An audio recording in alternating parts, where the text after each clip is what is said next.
Ibinunyag ni Marjorie Barreto na biktima siya ng pang-aabuso ng dating asawang si Dennis Padilla. Sinabi yan ni Marjorie kasunod ng kanyang mga buwelta sa mga patutsyada ni Dennis sa kasal ng kanilang anak na si Claudia. Nasa frontline na balitang yan si MJ Marfori. Ang gusto ni Dennis, hindi relasyon sa mga anak. Ang gusto niya, atensyon.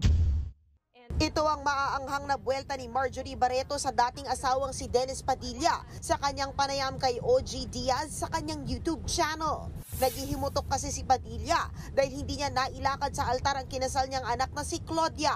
Nilinaw ni Marjorie na wala siyang kinalaman sa naging wedding program ng anak nila ni Dennis. Let's just do it this way, ha? And Dennis and my other children have been estranged for many, many years.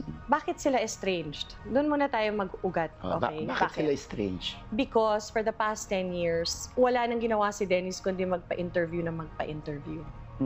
Iiyak siya, magpapaawa siya, papahiya ang mga bata. Nasasaktan sila, na pinag-uusapan sila sa publiko. Sabi pa ni Marjorie, hindi siya magsusorry kung na-offend ang dating asawa na hindi siya kasama sa program. Yes, I was seated at the front row where the mother and the father of the bride should be, and I will not say sorry for that. I raised my child single-handedly, Dennis. Everything for that daughter. I deserved that seat in the front. And I didn't want to be with Dennis because maangas ka, Dennis. Maangas ka, Dennis Padilla. Hindi ka mabuti sa akin. Never niya raw binrainwash ang kanilang mga anak. Binunyag din ni Marjorie na biktima siya ng pang-aabuso ni Dennis.